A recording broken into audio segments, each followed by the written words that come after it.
niadtong novice pa ko, nakahinumdum ko nga naghisgot-hisgot mi og bahin og piyesta. Kunya kay timing man to nga maabot ang piyesta sa amo ang lugar. Mao na nga gamay ra man mi nga novices kaniadto, tulo ra man mi kabuok. Nya mo nang nagsugyot ang kanang amo ang novitiate community, kanang kami lang uban among novice master nga tara, mamista tag Davao sa amo ang lugar. Unya ningon ko nga wala para ba ko ka paabiso sa among balay. Nya kay nakasulti ko ana tungod kay sa ato amang godirino sa Davao. I think I can say sa Davao kay murag mo man pud ning kasagaran karon labi na karon nga bag-o na no. Nga kana bitawng kumagpiesta di man parehas kani adto bata pa ko sayod ko nga kinumdum ko nga kumagpiesta diha panalitan sa JKK ang mga tagbalay naagyoy giandam isang gamay no mura gud na gyud og ang piyesta sa patron sa JKK mura gyud pod og Pasko gyud murag New Year nga naagyoy giandam ang mga tagbalay bisang ginagmay lang lagi pero karon nga ingon tag modern times na no adi na kayo uban makasimba o munay importante okay pero wala kayo handa gyud sa kanang balay wa nay hikay ba no nya asa pakanon ang pari ang pari kasagaran pakanon na lang diha sa kapilya no ang uban kay dito gyapon pakanon sa balay pero kana bitawng panimalay nga nagpabunyag para isa na ba wa nay gasto ang JKK siyempre nay lechon tanan na o lami na kayo murag na libre na ang JKK ana kay total nagpabunyag man mo brad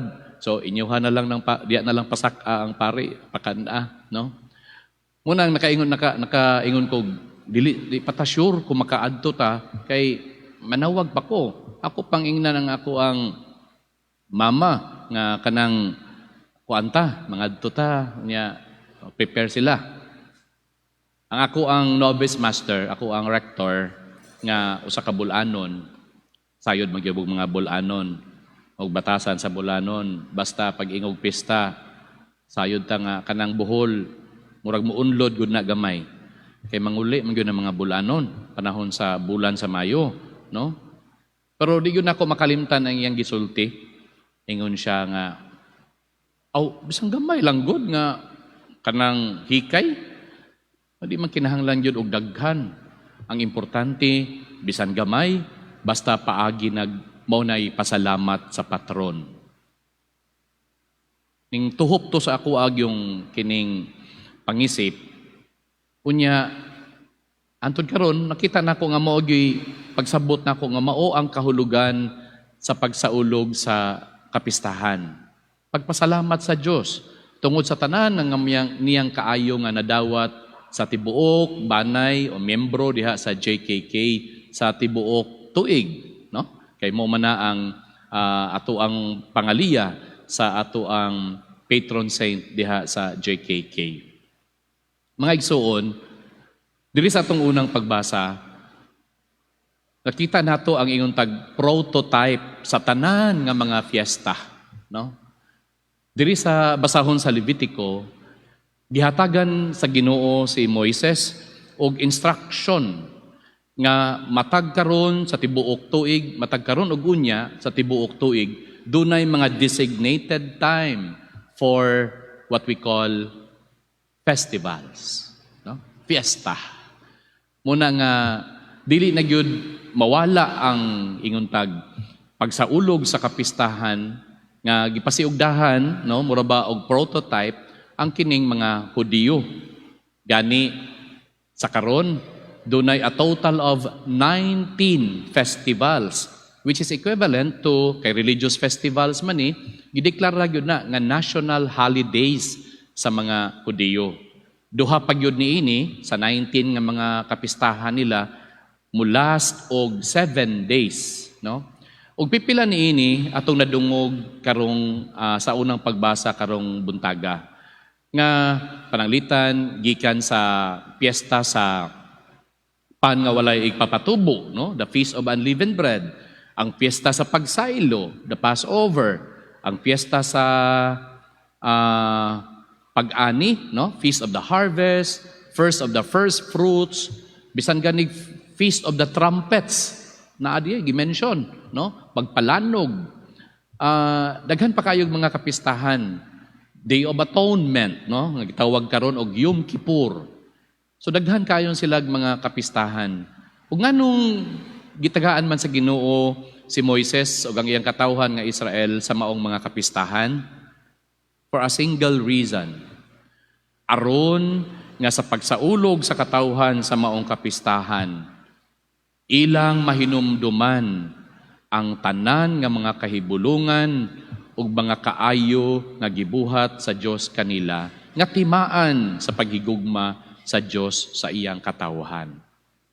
That single purpose. Usa ato pa ang tubag sa tao sa pagsaulog sa mga kapistahan mao ang pagpasalamat. Pagpasalamat sa Dios tungod sa dako niya nga gugma, tungod sa dako niya nga gugma, gipakita niya diya sa kasaysayan sa Israel, gikan sa pagluwas kanila, gikan sa kaulipnan sa Ehipto, pag-atiman kanila diha sa kamingawan, ug paghatod kanila ngadto gyud mismo sa yuta nga gisaad kanila. So nakita sa gipakita sa Ginoo nga anaa ang iyang kamot kanunay, timaan si anda kong gugma, gani gibuhat niya kini pinaagi sa mga kahibulungan nga mga butang, marvelous ways. Og ang tawo diha sa iyang pagsaulog sa festivals, sa kapistahan, mohinumdom niini. Ug sa iyang paghinumdom, no, simple lang, makapasalamat siya sa Ginoo. So this may be a very intimate encounter with the people Israel. And in our times, sa pagsaulog nato sa kapistahan, mo'y suod nga ato ang panagtagbo sa Ginoo. Pinaagi sa mga santos, no? Nga ato ang isaulog diha sa atong tagsa-tagsa ka mga JKK.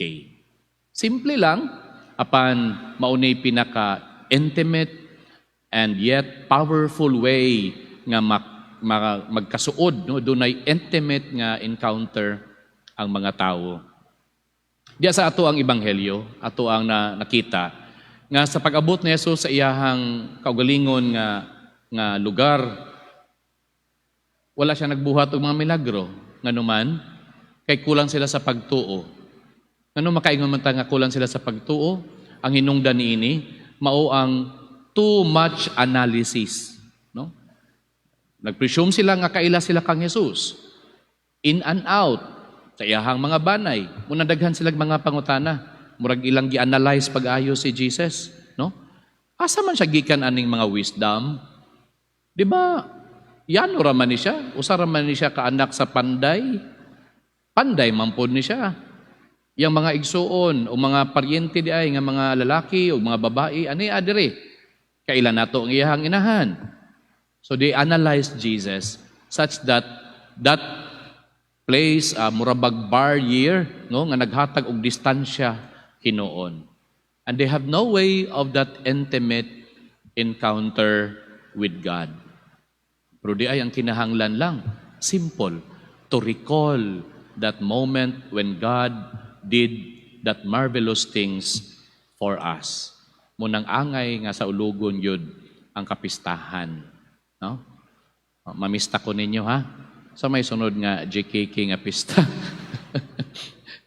Sa Bohol, sus, kaisag yun, ka-experience ko, kabisita ko Bohol, Mayo, tinuod yun na nga halos gutomon yun ka sa Bohol kong pista. Anong gutomon man? Kaya sige magbira-bira, dito ta sa balay, dito ta mangaon, pag-abot dito, masige pa mag-istorya, nanapoy maabot nga higala, dito ta sa balay, dito ta mangaon, ayaw na lang diha, kay bukog na lang nabilin. Pag-abot dito. Pero sa tinuod lang, gawas nga enjoy, no? Busog yung ka. Mabusog yung ka. Nga, makita nato ang yano nga pagtuo, apan again, akong isulti pag-usab, maoy pinakasimple, pero maoy pinaka-intimate nga encounter sa tao sa Ginoo. Ang kapistahan nga itong gisaulog karon nga itong gimension kaganina, mao si Saint John Marie Vianney. Sayod ta, nga giila siya nga kura sa Ars, lugar sa France, nga ingon ta og layo sa syudad, unya yano kayo ang mga tao, no? Daghang mga kabus, og didto gi-assign si Saint John Mary Vianney sa iyahang pagkapokura paroko. Pero gibuhat niya sa iyang pagkakugihan, gibuhat niya ang simple lang nga paagi aron ma-encounter, dunay close encounter ang mga tao sa Ginoo. Matud pa sa iyahang kinabuhi, istorya sa iyang kinabuhi, he spent hours, ato pa pila ka oras, maglingkod siya diha sa confessional box aron pagpaminaw sa mga mulo sa mga tao, pagpaminaw sa mga sala nga nagkahatag og kabug-at sa kinabuhi sa mga tao.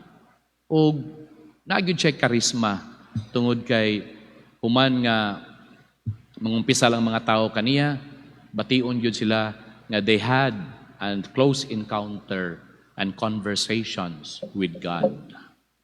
O mga igsuon, itong balikon, again, ang kaimportante sa mga kapistahan ay ginining paagiha, ang Ginoo may padayag sa pinakasuod nga paagi diha sa atong kinabuhi.